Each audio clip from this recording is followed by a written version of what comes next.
नमस्कार दोस्तों, welcome back to my new video. आप में से काफ़ी लोग मुझे याद कर रहे थे और पूछ रहे थे मैं कहाँ मरा हुआ हूँ। तो उसका काफ़ी सारा रीज़न था। उनमें से एक रीज़न ये था कि आपके भाई ने गाड़ी ले ली है, जिसके बारे में इस वीडियो के अंदर मैं बताऊंगा कि मैंने क्या क्या चीज़ें करी गाड़ी सर्च करते टाइम और कैसे आपको गाड़ी लेनी चाहिए और ऐसी कौन कौन सी गलतियाँ जिसको आपको ध्यान में रखना है गाड़ी लेने से पहले। तो जल्दी से मैं वीडियो स्टार्ट करता हूँ और आपको सबसे पहले तो मैं अपनी गाड़ी दिखा देता हूँ। इनी मीनी माइनी मो कौन सा खिलाड़ी हो, होल पे लगा के इनके गौर से तलाशी लो। लौंडा मुझसे बोला जब भी कर दी तुझको झाई, पर्चा होठ पे दबा ले, ज्यादा जोर नहीं लगाई हो। अभी शाम के बजे हैं 6 और आप देख सकते हो कितनी ज़्यादा लाइट हो रखी है। सूर मनवा भी हो। पूरा अभी का टेम्परेचर अगर मैं आपको बताऊं तो अभी का टेम्परेचर हो रहा है 5 डिग्री और बहुत ज़्यादा ठंड लग रही है मेरे को, लेकिन वीडियो भी बनानी है। इस वीडियो को मैंने अलग अलग कैटेगरीज में डिवाइड करा है ताकि आपके लिए समझना इजी हो जाए कि गाड़ी लेने का तरीका कैसा है। तो सबसे पहला जो क्वेश्चन सबके दिमाग में होता है कि मुझे एज एन इंटरनेशनल स्टूडेंट गाड़ी लेनी चाहिए कि नहीं चाहिए। तो इस चीज को हम ऐसे समझ सकते हैं, आपका घर से काम तक का जो ड्यूरेशन है वो मान लो 5 या 6 किलोमीटर तक है, तो मैं तो कहूंगा आपको गाड़ी लेने की नीड नहीं है, क्योंकि आपका अप डाउन जो है वो टीटीसी में हो सकता है।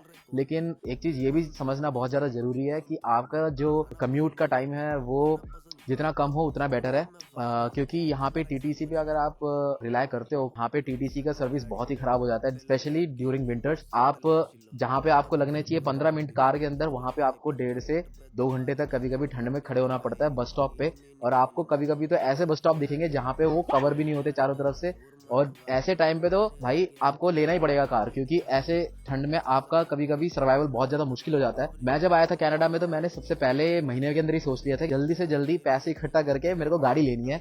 तो फाइनली जैसे ही मेरे एक सर्टेन अमाउंट आया, मैंने गाड़ी खरीदी। गाइस, आगे की बातें गाड़ी के अंदर बैठ के करेंगे, क्योंकि मेरे हाथ से हो रहे जम रहे हैं बहुत ज्यादा और मेरे से बात नहीं करा जा रहा है। मेरे जबड़ा सूख गया है, सब कुछ सूख गया है। एक बार गाड़ी के अंदर बैठ के हीटर ऑन करके बात करते हैं। इनी मीनी माइनी मो कौन सा खिलाड़ी हो, होल पे लगा के इनके गौर से तलाशी लो। लौंडा मुझसे बोला जब भी कर दी तुझको झाई, पर्चा होठ पे दबा ले, ज्यादा जोर नहीं लगाई हो। इनी मीनी माइनी मो कौन सा खिलाड़ी हो, ऐसी तैसी चाहे कई का सूर मनवा भी हो। मेरे आगे आके ना तू उड़ के दिखाई हो, अपनी हर सलाह को अपनी होंड में दबा लिया। तो गाइस फाइनली गाड़ी के अंदर बैठ चुके हैं। ये देखा, वन ऑफ द फायदा ठंड के टाइम पे गाड़ी की रिक्वायरमेंट बहुत ज्यादा होती है। ऐसे टाइम में ठंड के टाइम पे आपको सबसे ज्यादा नीड महसूस होती है गाड़ी की। वरना समर के टाइम पे तो ठीक है यार, तुम जा सकते हो कहीं बस स्टॉप पे खड़ा रह सकते हो, लेकिन ठंड में भाई इतनी ज्यादा बेकार सिस्टम है यहाँ पे टीटीसी का, मैं आपको बता रहा हूँ, क्योंकि मैं पर्सनली भी एक्सपीरियंस कर चुका हूँ। मैंने खुद 1.5 साल के बाद गाड़ी ली है, तो मैं आपको बता सकता हूँ मेरा एक्सपीरियंस। क्योंकि यहाँ पे टीटीसी में जितना टाइम आपको कम्यूट करने में नहीं लगता, उससे ज़्यादा टाइम आपको वेट करने में लग सकता है, क्योंकि यहाँ का टीटीसी का सर्विस तो विंटर में तो बहुत ही बेकार हो जाती है, स्पेशली जब बर्फ़ गिर जाती है। और ऊपर से अगर आप सिर्फ मैप के अंदर देख के बैठे हो कि भाई मुझे मैप देख के जाना है, तो भाई बेकार है सिस्टम मैप में, क्योंकि कभी कभी वो अपडेट होने में टाइम लगता है और आप वेट करते रह जाओगे। खुद मेरे साथ भी ऐसा कई बार हो चुका है। तो मैं परेशान होकर मैंने उसी टाइम सोच लिया था जब मैं इंडिया से आया था कि भाई यहाँ पे जल्दी से जल्दी गाड़ी लेना बहुत ज़्यादा इंपॉर्टेंट है। तो मैंने गाड़ी ले ली। अगला टॉपिक होता है कि आपको गाड़ी लेनी कहाँ से चाहिए। एक चीज़ आपको ये भी ध्यान में रखना होगा कि यहाँ पे जैसे इंडिया में होता है बिल्कुल वैसे ही यहाँ पे सेकेंड हैंड मार्केट बहुत बड़ा है गाड़ियों का। आपको बहुत बढ़िया कंडीशन में गाड़ियाँ डीलर के पास भी मिल जाएंगी और उससे भी बढ़िया कंडीशन आपको फेसबुक मार्केट प्लेस पे भी मिल जाती है। तो आपको ये चीज़ें नोटिस करनी है कि आपको रिसर्च करते टाइम गाड़ी किस रेंज की देखनी है और कहाँ से लेनी है। मैं आपको अपने एक्सपीरियंस से एक चीज़ ये कंफर्म बता सकता हूँ कि जो आप डीलर्स के पास जाओगे, जो भी यहाँ पे कनाडा में डीलर्स हैं, वो आपको मान लो 10,000 की गाड़ी है तो वो कम से कम आपको 12, 13, 14,000 की चेपेंगे, क्योंकि वो अपना कमीशन और कट वगैरह उसके अंदर ऑलरेडी रखते हैं।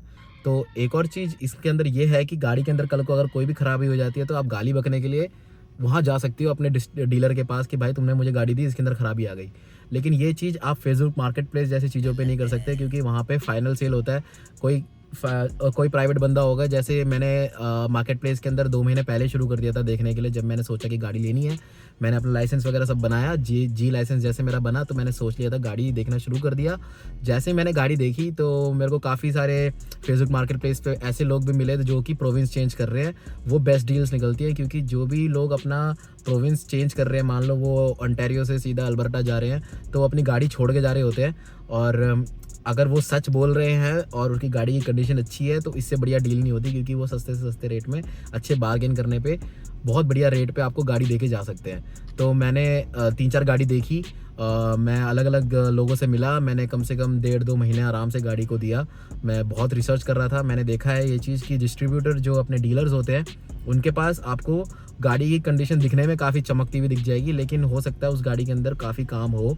और मैंने अपने दोस्तों के एक्सपीरियंस से भी देखा कि जब डीलर से वो लोग गाड़ी ले रहे थे तो गाड़ी के अंदर कुछ ना कुछ काम आ ही जाता है जो कि डीलर आपको बताता नहीं है। इस प्रॉब्लम को सॉल्व करने के लिए मैं अभी काफ़ी डीलर्स को अभी नोट कर रहा हूँ। मैं काफ़ी डीलर से मिलने भी वाला हूँ और एक रिसर्च करने वाला हूँ कि सबसे बढ़िया डीलर कौन सा है। अगर मुझे कोई बढ़िया से डीलर मिल जाता है ये वीडियो अपलोड करने तक तो आपको कमेंट सेक्शन में मिल जाएगा, वरना मैं आपको थोड़े टाइम में अपडेट कर दूंगा इस चीज़ को लेके। और आपको ये चीज़ भी नोट करनी होगी कि जो डीलर्स होते हैं यहाँ पे वो लोग आपको झूठ बोल के भी गाड़ी चेप देते हैं, क्योंकि कुछ गाड़ियाँ यहाँ पे इतनी दिखने में बढ़िया होती है लेकिन आपको पता नहीं होता कि उस गाड़ी के अंदर कभी एक्सीडेंट हुआ था कि नहीं। तो यहाँ पे आपको पता ही होगा, अगर आपने इससे पहले कोई कार की वीडियोस देखी होंगी तो उसके अंदर कारफैक्स का रिपोर्ट होता है। तो बेसिकली वो गाड़ी का हिस्ट्री होता है कि इस गाड़ी के अंदर ये कहाँ पे रजिस्टर हुई थी, इसके कितने ऑनर्स थे, इसके कितने ऑनर हो चुके हैं, इसके अंदर कितने एक्सीडेंट हो चुके हैं, सारा रिपोर्ट होता है सर्विस के रिपोर्ट के साथ। उसके अंदर ये भी दिखाता है कि कितना सर्विस हुआ था। तो यहाँ पे क्या होता है, ये डीलर्स लोग कारफैक्स के अंदर आपको जो डॉक्यूमेंट देंगे वो हर चीज़ अपडेटेड नहीं होती उसके अंदर कई बारी, क्योंकि अगर किसी प्राइवेट मैकेनिक पे अगर आपकी गाड़ी सही हुई है तो वो चीज़ वो अपलोड नहीं होती है, और गाड़ी के अंदर कोई भी ऐसे रिपेयर्स हुए हैं जो कि रजिस्टर्ड नहीं है तो आपको दिखेगी नहीं। और ऐसे डीलर्स आपको कारफैक्स भी दिखा देते हैं कि देखो गाड़ी में कोई दिक्कत नहीं, लेकिन असल में उस गाड़ी में काम हुआ होता है।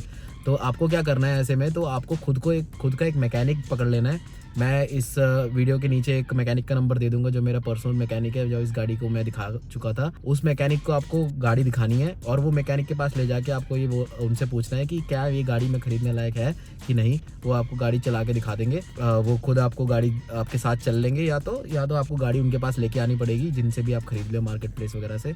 उनको एक बार गाड़ी दिखाओ, उनसे पूछो कि भाई ये गाड़ी में कोई दिक्कत है कि नहीं, वो आपको चेक करके बताएंगे। मुश्किल से $50-100 लगते होंगे उनको चेक करने के। उसके बाद वो अगर आपको अप्रूवल दे देते हैं हाँ भाई ये गाड़ी ले ले बढ़िया है, तो ही वो गाड़ी लेना, क्योंकि यहाँ पे ये बहुत बड़ा स्कैम होता है कि आपको बेकार से बेकार गाड़ी चेप देंगे ये बोलकर कि भाई गाड़ी में कोई दिक्कत नहीं है, लेकिन असल में गाड़ी के अंदर दिक्कत आती है खरीदने के बाद। तो आपको कमेंट सेक्शन में मैं जो मैकेनिक का नंबर दूंगा उनसे आप कॉन्टैक्ट कर लेना, वरना आप आपका खुद का मैकेनिक भी देख सकते हो। तो सेकेंड मेन टॉपिक होता है कि गाड़ी लेने से पहले आपको ये सोचना है कि आपका बजट कितना है।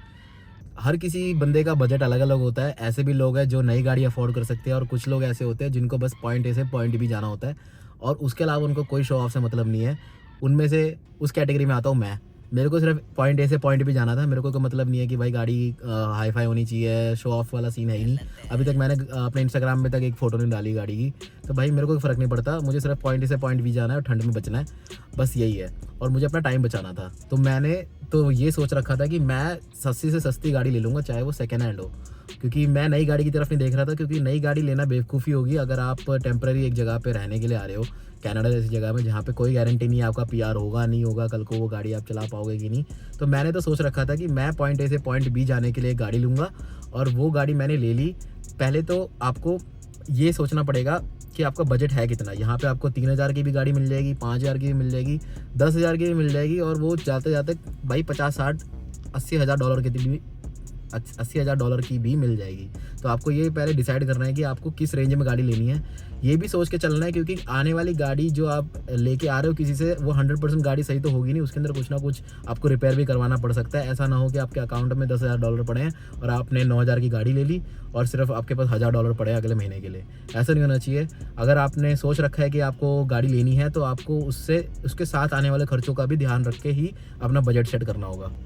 तो मान लो आपके अकाउंट में सेविंग सब कुछ मिला दुला के आपके पास है 10,000 का बजट कि भाई मुझे 10,000 अकाउंट में पड़े हैं और मेरे को 10,000 के अंदर ही गाड़ी लेनी है, तो आपको सर्च करना होगा अराउंड $3,000 से $4,000 या फिर $5,000 तक की गाड़ी, क्योंकि इस रेंज के अंदर जो गाड़ियाँ होती है वो होंगी करीबन 10 से 12 साल पुरानी। लेकिन एक चीज़ आपको ये भी नोट करना पड़ेगा, क्योंकि यहाँ पे कनाडा में कोई लिमिटेशन नहीं होती कि 15 साल पुरानी गाड़ी आपकी रोड पे नहीं चलेगी। यहाँ पे एज लॉन्ग एज गाड़ी फिट है वो चल सकती है। यहाँ पे मैंने 2003 की गाड़ियाँ भी देखी हैं, तो आप इस चीज़ की टेंशन मत लेना कि गाड़ी में कोई ख़राबी होगी या फिर ऐसा कुछ, क्योंकि यहाँ के रोड की कंडीशंस बहुत अच्छे हैं कंपेयर टू इंडिया, और यहाँ पे गाड़ियाँ काफ़ी लंबी भी चल जाती हैं। और अगर आपकी किस्मत अच्छी हुई तो आपको ऐसी गाड़ी भी मिलेगी जो किसी बुजुर्ग ने चलाई होगी, क्योंकि ये लोग बहुत आराम से गाड़ी चलाते हैं और ऐसे ओवर स्पीडिंग या फिर रैश ड्राइविंग वाला सीन होता नहीं है इनके साथ। तो अगर आपकी किस्मत अच्छी हुई तो आपको ऐसी गाड़ी मिल जाएगी जो कि बहुत पुरानी होगी लेकिन कम किलोमीटर चली होगी, और वो आपको कम रेट पे भी मिल जाएगी, 3 से 4 हज़ार डॉलर के अंदर। चलो मान लेते हैं कि आपने ये डिसाइड कर लिया कि हाँ मुझे गाड़ी की नीड है या फिर नहीं है, फिर आपने बजट भी सेट कर लिया कि भाई मुझे इतने तक की गाड़ी चाहिए। उसके बाद आपने ये भी डिसाइड कर लिया कि भाई मुझे मार्केट प्लेस से गाड़ी चाहिए या फिर एक ब्रांड न्यू गाड़ी चाहिए। मान लो आपने गाड़ी पसंद कर ली, आपने देख लिया कि भाई मेरे को ब्रांड न्यू गाड़ी चाहिए, तो फिर उसकी तो टेंशन ही नहीं है, ब्रांड न्यू गाड़ी में कोई दिक्कत आती नहीं है। लेकिन अगर आपने मान लो सेकेंड हैंड गाड़ी पसंद कर ली और उसके बाद आपने डिसाइड कर लिया कि हाँ भाई मुझे यही गाड़ी चाहिए, इसके बाद का स्टेप आता है इंस्पेक्शन का। जो मैंने आपको जैसे बताया, अपने एक मैकेनिक को ले जाना, वो गाड़ी को थोरोली एक बार इंस्पेक्ट करवाना, चला के दिखवा देना, ड्राइवर आपका मैकेनिक जो वो चला के देख लेगा। उसके बाद अगर उससे आपको गो अहेड मिल जाता है तब ही वो गाड़ी को फाइनलाइज करना, क्योंकि मैकेनिक जो है उसको पता रहता है कि भाई गाड़ी में क्या दिक्कत है, और ये चीज़ जो है आपको बाद में नेगोशिएशन में भी हेल्प करेगी। क्योंकि जब जैसे ही आपको कोई गाड़ी पसंद आती है और मान लो सामने वाले ने बोला कि भाई मेरे को इस गाड़ी जो है मैं अपनी गाड़ी सिर्फ 10,000 डॉलर में बेचूंगा, लेकिन जैसे ही आप अपने मैकेनिक को दिखा दोगे और वो गलतियाँ गिनवाओगे उससे, तो नेगोशिएशन में काफ़ी ज़्यादा हेल्प हो जाती है। और आप जब गाड़ी लेने वाले होगे तो सामने वाले को बोल सकते हो, तो भाई देखो इस गाड़ी में यही दिक्कत है, मेरे को ये करवाने में भी इतना खर्चा आएगा, तो सामने वाला आपको वहाँ पे थोड़ा नेगोशिएशन में भी पैसे कम करवा सकता है। और नेक्स्ट जो है, आपको मैं एक बार सारा ब्रेकडाउन बता देता हूँ कि आपका ओवरऑल गाड़ी में कितना खर्चा आने वाला है। जो कि मेन फैक्टर है, सबको यही होता है कि भाई मेरे को कम से कम पैसों में बढ़िया से बढ़िया गाड़ियाँ मिल जाए। यहाँ पे जितनी ज़्यादा इंपॉर्टेंट है गाड़ी रखना और ओन करना, उससे ज़्यादा इंपॉर्टेंट है कि उसके खर्चे कैसे निकालें। सबसे पहला खर्चा जो आता है गाड़ी का, वो आता है गाड़ी लेने के बाद होता है रजिस्ट्रेशन का खर्चा। जैसे ही आप एक गाड़ी ले लेते हो, आपको उस गाड़ी को रजिस्टर करना है, और उस रजिस्टर करने के लिए आपको चाहिए होगा अपना इंश्योरेंस के पेपर। तो उससे पहले आपको इंश्योरेंस भी लेना पड़ेगा गाड़ी का। जैसे मैंने आपको बताया, आपको या तो थर्ड पार्टी या फिर कॉम्प्रिहेंसिव पूरा एक इंश्योरेंस फ़ोन पे ही ले सकते हो। उनको फ़ोन करके अपनी गाड़ी की डिटेल बताना, वो आपके गाड़ी के ईयर, आपके डिटेल, लोकेशन, ये सब मिला के आपको एक कोड दे देंगे। उस इंश्योरेंस कोड के ऊपर भी आप नेगोशिएशन कर सकते हो। अगर आपको नेगोशिएशन फिट बैठ गया, आपको लगता है कि हाँ भाई इतने पैसे, जो कि एक ऑन एन एवरेज जीवन लाइसेंस वाले का 400 से $450 के बीच में सिर्फ इंश्योरेंस का अमाउंट हर महीने जाता है। अगर आप ये अफोर्ड कर सकते हो तो आप इंश्योरेंस ले लेना। उसके बाद ये इंश्योरेंस का पेपर, गाड़ी का ओनरशिप का पेपर, ये सारी डॉक्यूमेंट्स अपने जो गाड़ी आपको देने वाला है, वो आपको एक यूज्ड व्हीकल इन्फॉर्मेशन पैकेज का एक डॉक्यूमेंट जो है वो नेट से डाउनलोड करके खुद से भर के आपको देगा और आपके साथ चल लेगा। तो आपको ये सारे डॉक्यूमेंट पकड़ के उस बंदे का ओनरशिप का डॉक्यूमेंट, उसकी खुद की आईडीज़, जो आपको गाड़ी बेच रहा है, आपकी खुद की आईडीज़ और आपके लाइसेंस, ये सब लेके जाना होगा सर्विस ओंटारियो। और वहाँ पे जाके आपको ये सब डॉक्यूमेंट जब आप दे दोगे, कि जैसे ही आप अपना गाड़ी का रजिस्ट्रेशन करवाने जा रहे हो, वहाँ पे आपको अपने नंबर प्लेट के पैसे देने पड़ेंगे, जो कि फ्री नंबर प्लेट जो आप रजिस्ट्रेशन के टाइम पे करा सकते हो वो अंडर $160-150 के अंदर आ जाता है। लेकिन जो आपकी गाड़ी का मार्केट वैल्यू है उसके ऊपर आपको टैक्स भी देना पड़ता है। अब इसके ऊपर काफ़ी लोग ये बोलेंगे कि भाई मैं जब गाड़ी रजिस्ट्रेशन कराने गया था तो मेरा वैल्यूएशन लेटर के ऊपर टैक्स लगा था। वो इसका मतलब ये है कि सामने वाला जो गाड़ी आपको बेच रहा है वो एक फॉर्म फिल करता है जिसके अंदर वो बोलता है कि भाई मैंने इस बंदे को इतने में गाड़ी बेची है। और वो सामने वाले जब रजिस्ट्रेशन करने जाओगे सर्विस ओंटारियो में, तो अगर वो लोग मान लेते हैं तो ठीक है। अगर वो सामने वाला खड़ूस बैठा होगा, वो बोलेगा भाई मैं इस डॉक्यूमेंट पे नहीं जाऊँगा, क्योंकि ये तुम कुछ भी लिख सकते हो इस अमाउंट, मैं अपने मार्केट वैल्यू निकालूंगा गाड़ी की, जो करंट मार्केट वैल्यू है, और उसके ऊपर टैक्स लगाऊंगा, जो कि मेरे साथ हो गया था। मैं जब ये गाड़ी रजिस्ट्रेशन कराने गया तो मेरे को उन्होंने इस गाड़ी के ऊपर जो हमने लिखवाया था कि भाई इस डॉक्यूमेंट में मैंने लिख दिया था कि मैंने इस गाड़ी को ख़रीदा है सिर्फ और सिर्फ $5,000 के अंदर, लेकिन एक्चुअल में मैंने ख़रीदी थी ये $12,000 की। तो मैंने ये डॉक्यूमेंट ऐसे लिखवा दिया था उस बंदे को, ये सोच कर कि भाई टैक्स कम हो जाएगा। तो इस डॉक्यूमेंट का क्या चक्कर होता है कि उस डॉक्यूमेंट के अंदर आप जो अमाउंट लिखते हो उस डॉक्यूमेंट के ऊपर टैक्स लग जाता है 13% या फिर जो भी टैक्स लगता है यहाँ पे आपको पता ही है, उतना टैक्स जो है उसके ऊपर लग जाता है, और वो अमाउंट आपको देना पड़ता है रजिस्ट्रेशन के नंबर प्लेट के पैसों के अलावा। तो मेरा एक दोस्त है जो रजिस्ट्रेशन कराने गया था अपनी गाड़ी का, उसने गाड़ी खरीदी थी $7,000 की, लेकिन उसने उसके अंदर लिखा था मैंने $4,500 की गाड़ी खरीदी है। और ये डॉक्यूमेंट उसने वहाँ पे जब सर्विस ओंटारियो में उनको सबमिट करी कि भाई मैंने गाड़ी ले ली है, मेरे साथ में ये गाड़ी देने वाला खड़ा हुआ है, हम दोनों ने इतने में गाड़ी ली है। तो ये डॉक्यूमेंट जब उनको दिखाया तो वो लोग माने नहीं, उनको लगा कि ये लोग हमारा फुद्दू काट रहे हैं, क्योंकि इतनी सस्ते में गाड़ी होती नहीं, और चाहे वो फ्रेंड या फैमिली को हो और सामने वाले के ऊपर भी डिपेंड करता है, अगर वो मान रहा है तो ठीक है, वरना तो वो क्या करता है कि गाड़ी का करंट वैल्यूएशन निकालता है कि आज की डेट पे इस गाड़ी का क्या मार्केट वैल्यू है और उसके ऊपर टैक्स लगा देता है। तो उस बंदे का मार्केट वैल्यू गाड़ी की निकली $12,000 और उसके ऊपर उसका टैक्स लगा दिया, तो उसको गाड़ी जहाँ पे उसको कम टैक्स देना पड़ रहा था वहाँ पे उसको ज़्यादा टैक्स भी देना पड़ गया। लेकिन ये चीज़ जो होती है वो डीलर्स के पास नहीं होती इस चीज़ की दिक्कत, क्योंकि डीलर क्या करते हैं, ये सारा सिरदर्दी वो लोग संभाल लेते हैं। मान लो डीलर 10,000 की गाड़ी बोल रहा है, लेकिन आपको वो सारा टैक्स टूक्स मिला के 12-13 का बोल रहा है, तो उतने का ही पड़ेगा, उसके ऊपर का रेट नहीं पड़ेगा। लेकिन वो ऑलरेडी जैसे मैंने बताया वो थोड़ी महंगी गाड़ी देते हैं आपको। अगला खर्चा जो आपको गाड़ी लेने के बाद आ सकता है वो है पहली सर्विस का खर्चा। गाड़ी आप जब जैसे किसी से ले लेते हो मार्केट प्लेस वगैरह जगह से, उस गाड़ी को आप जब सर्विस कराओगे तो उस सर्विस का ही थोड़ा बहुत खर्चा आ सकता है। मान लो $500-600,000 का खर्चा उसमें भी आ सकता है, क्योंकि गाड़ी में कुछ भी दिक्कत हो सकती है, या फिर मैकेनिक ने बोल रखा है कि भाई इसमें कोई दिक्कत नहीं है, तो शायद नहीं भी हो सकती। ये ऑप्शनल और ये मिसलेनियस खर्चा, ये होना जरूरी नहीं है। अगला खर्चा जो होता है वो होता है विंटर टायर का खर्चा, जो कनाडा में हर गाड़ी के अंदर आता है। यहाँ पे गाड़ी के टायर आते हैं 2 टाइप के, एक होता है ऑल सीजन और दूसरा होता है विंटर टायर के। जो ऑल सीजन होता है वो ये बोलते हैं कि वो दोनों सीजन में चल जाता है, गर्मी और सर्दी में, लेकिन ये इतना ज़्यादा सेफ नहीं माना जाता है। और एक टायर आता है जो कि स्पेसिफिकली विंटर टायर होता है। वो विंटर टायर का खर्चा आपका मान लो $500-600 करीब आ सकता है, या फिर उससे ऊपर भी आ सकता है, वो ब्रांड के ऊपर डिपेंड करता है। मैंने जितना देखा है लोगों का 400-500 के अंदर वो विंटर टायर चारों टायर आ जाते हैं, जो कि स्पेसिफिकली बर्फ़ के अंदर चलने के लिए होती हैं, क्योंकि यहाँ पे जो ऑल सीज़न टायर होते हैं वो कभी कभी इतने कामयाब नहीं होते बर्फ़ के ऊपर, क्योंकि यहाँ पे सारी गाड़ियाँ 100 पे चल रही होती है, 80 पे चल रही होती है, और सामने मान लो किसी को ब्रेक मारने की ज़रूरत पड़ गई तो विंटर टायर नहीं हुआ तो एक्सीडेंट्स का रेट बहुत ज़्यादा हो जाते हैं। तो ये एक मैंडेटरी खर्चा पड़ सकता है, क्योंकि इसके बेसिस पे भी आपका इंश्योरेंस सस्ता होता है। अगर मान लो इंश्योरेंस कंपनी को कल को पता चल गया एक्सीडेंट के बाद कि आपकी गाड़ी में विंटर टायर ही नहीं थे, तो वो आपको क्लेम देने से भी मना कर देते हैं। जैसे कि कुछ खर्चे हैं जो मैंने आपको रजिस्ट्रेशन के टाइम पे बताया कि आपका इंश्योरेंस का डॉक्यूमेंट चाहिए होता है रजिस्ट्रेशन के टाइम पे, और ऑनरशिप सर्टिफिकेट जो सामने वाले का डॉक्यूमेंट्स है, ये सब चाहिए होते हैं। इसके अलावा भी आपको गाड़ी की सेफ्टी करवानी होती है, जो कि बहुत ही ज़्यादा इंपॉर्टेंट स्टेप होता है। सेफ्टी का मतलब ये होता है कि गाड़ी के अंदर सेफ्टी से रिलेटेड, जैसे कि ब्रेक पैड हो गए, गाड़ी के टायर हो गए, इन सब चीज़ों को वो एक मैकेनिक जो है वो टेस्ट करेगा।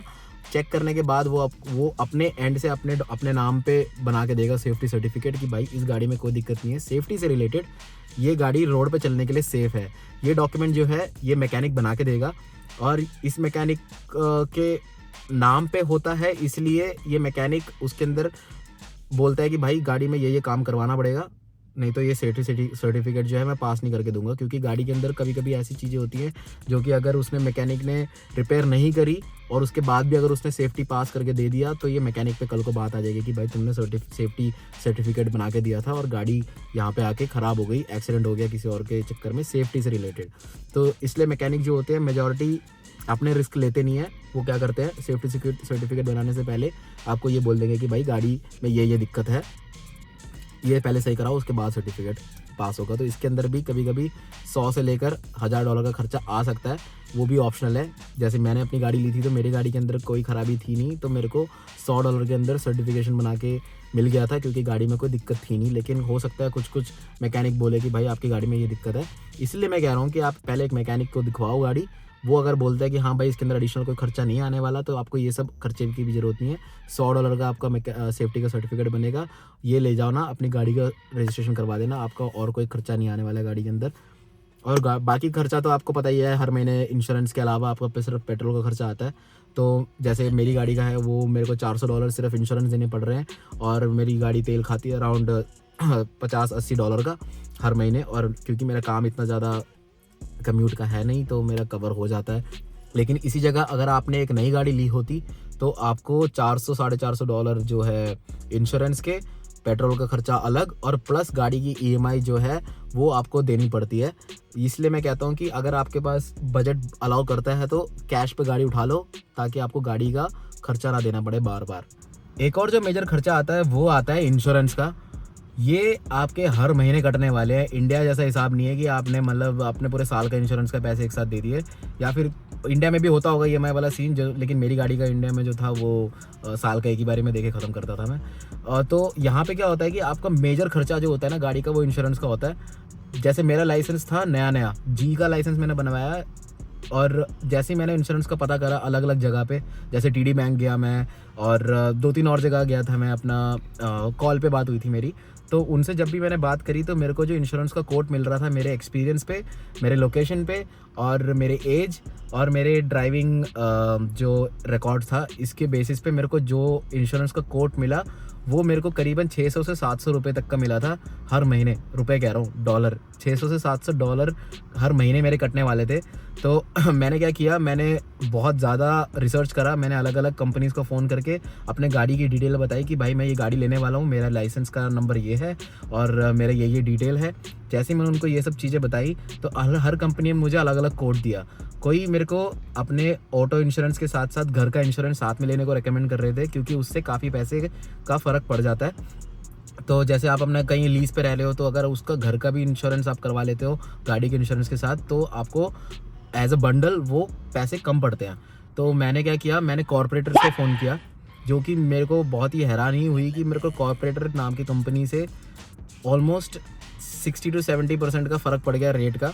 जहाँ पे मेरे को 700 से 800 डॉलर लग रहे थे मेरे लाइसेंस के बेस पे इंश्योरेंस के, वहाँ पे मेरे को कॉर्पोरेटर इंश्योरेंस से सिर्फ 400 $450 डॉलर का पड़ा insurance. Sorry, to be exact वो मेरे को $401 का पड़ रहा है हर महीने।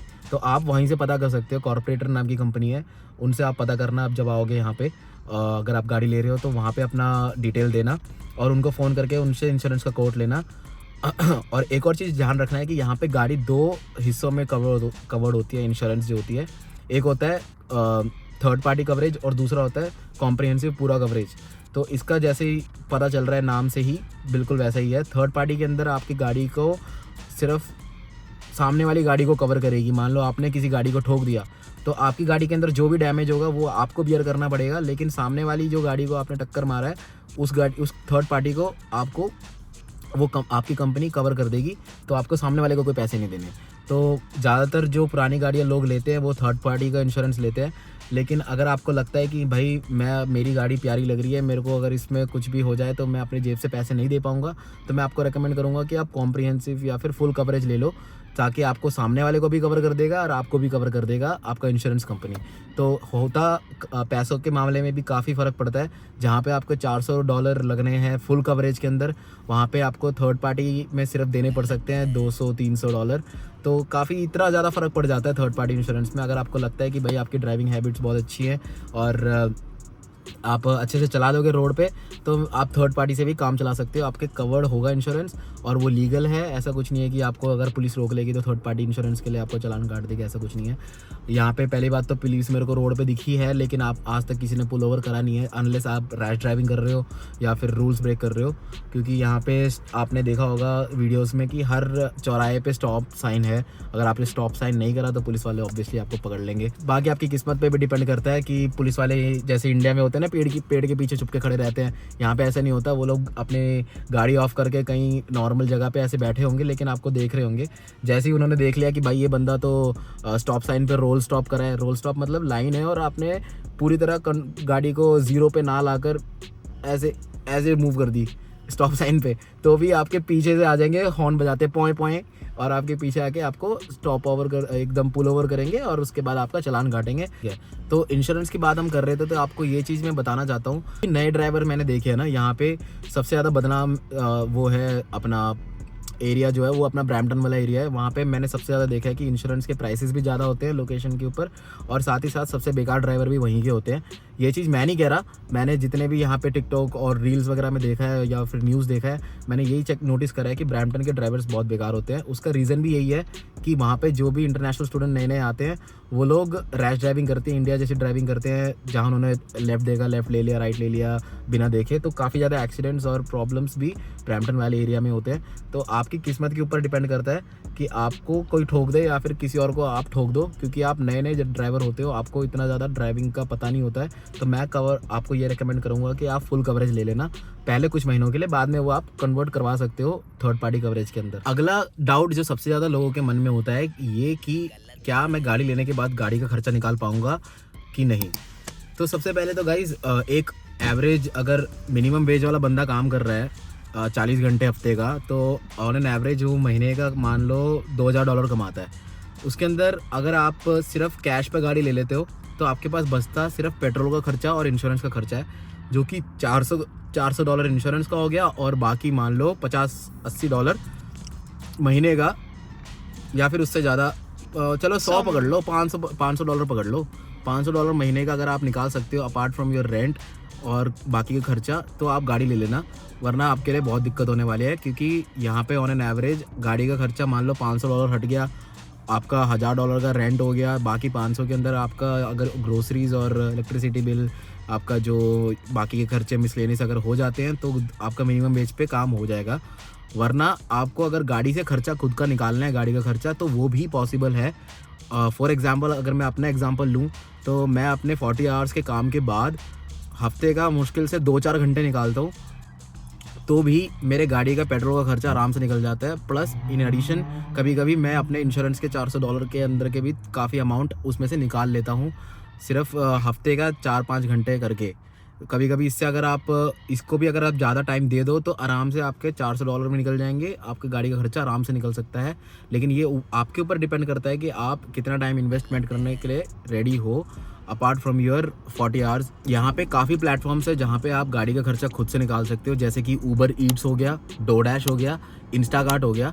ये सब एक अलग अलग ऐप्स है जिसके अंदर आपको अपनी प्रोफाइल बना के गाड़ी रजिस्टर करवानी होती है, जिसके अंदर अभी के टाइम के हिसाब से तो मैं कहूँगा काफ़ी मुश्किल हो रखा है, क्योंकि काफ़ी ज़्यादा लोग आ चुके हैं। तो ये डोडैश और अपना इंस्टाकार्ट और ये स्किप द डिशेस, ये तीनों ऐप के अंदर रजिस्ट्रेशन में काफ़ी ज़्यादा टाइम लग रहा है। जैसे अगर आप आ जाते हो इंटरनेशनल स्टूडेंट बन के, तो उसी टाइम अपना एक क्रिएट कर दो अकाउंट ऊबर वगैरह में, क्योंकि उसके अंदर तो बाय डिफ़ॉल्ट ऐसे ही अकाउंट बन जाता है आपका ऊबर वॉकिंग और ऊबर साइकिल वगैरह फूड डिलीवरी के लिए। लेकिन इन बाकी ऐप्स के अंदर आपको गाड़ी रजिस्टर करना का रिक्वायरमेंट होता है। तो इन सब में अगर आप रजिस्टर कर लेते हो और आपका गाड़ी अगर रजिस्टर हो जाता है, तो आराम से आप घंटे के $15-20 या फिर उससे ऊपर भी कमा सकते हो, अगर बैक टू बैक अच्छी लोकेशन पे आप डिलीवरीज कर रहे हो। क्योंकि यहाँ पे इन ऐप्स के ऊपर बहुत ज़्यादा लोग ऑलरेडी उतरे हुए हैं और अभी कंपटीशन बहुत ज़्यादा हो रखा है GTA वाले एरिया में के पास। तो जब मैं डिलीवरीज करता हूँ तो मैं तो इतना ज़्यादा फोकस करता नहीं, क्योंकि मैंने जैसे बताया कि हफ्ते के अंदर 3-4 घंटे मैं कर लेता हूँ, तो उसके अंदर मेरा आराम से गाड़ी का पेट्रोल का खर्चा और थोड़ा बहुत इंश्योरेंस का खर्चा निकल जाता है। तो आप भी ये चीज़ कर सकते हो। अगर आप फुल टाइम कर रहे हो, आपके पास कोई और नौकरी नहीं है, तो भी एक बेटर ऑप्शन है कि आप सिर्फ गाड़ी खरीद के गाड़ी से भी खर्चा निकाल सकते हो। मैंने ऐसे भी लोग देखे हैं जो कि सिर्फ ऊबर ईट्स, अपना इंस्टाकार्ट, ये सब करके। इंस्टाकार्ट क्या होता है कि बेसिकली दूसरों के लिए आप ग्रोसरी खरीद रहे हो दूसरी दुकानों में जाके, और आप अपना कर रहे हो। इसके ऊपर मैं डिटेल में वीडियो बना दूंगा अगर आपको चाहिए तो यहाँ पे मैंने ऐसे भी देखा है कुछ लोग अपने गाड़ी का खर्चा प्लस अपना रेंट और थोड़ा बहुत सेविंग्स सिर्फ इसके अंदर दिन में 12-12 घंटे डिलीवरीज करके भी गाड़ी से कमा लेते हैं। तो आप भी ये चीज़ कर सकते हो। तो होपफुली आपको गाड़ी के बारे में काफ़ी सारी डिटेल्स आपको मिल गई होगी इस वीडियो के थ्रू। अगर आपको और भी कोई डाउट्स आ रहे हैं तो आप कमेंट के अंदर पूछ लेना मेरे से। मेरा one of the main reason video ना अपलोड करने का ये भी था कि आप में से काफ़ी लोग वीडियोस लाइक या फिर शेयर नहीं करते, और मेरी वीडियो जो सब्सक्राइबिंग का रेट है वो भी बहुत काफ़ी स्लो था। तो मेरी ना वीडियो मोनेटाइज हो रही है और ना मैं इस पर फोकस कर पा रहा हूँ, क्योंकि मेरे को इससे कुछ रेवेन्यू जनरेट नहीं हो रही है। काफ़ी मैं इसमें टाइम इन्वेस्ट कर देता था यूट्यूब पे, तो इसलिए मैं वीडियोस बना नहीं पा रहा था। तो होपफुली आपको ये वीडियो पसंद आई होगी। अगर आपको कुछ इन्फॉर्मेशन इससे अच्छी लगी हो तो लाइक कर देना और अपने दोस्तों के साथ शेयर कर देना जो गाड़ी लेना चाहते हैं। अगर कोई भी डाउट एक्स्ट्रा आ रही है आपके दिमाग में तो नीचे कमेंट में लिख देना, मैं उसका डेफिनेटली रिप्लाई करूँगा। और मिलते हैं अगले वीडियो के अंदर, तब तक के लिए गुड बाय।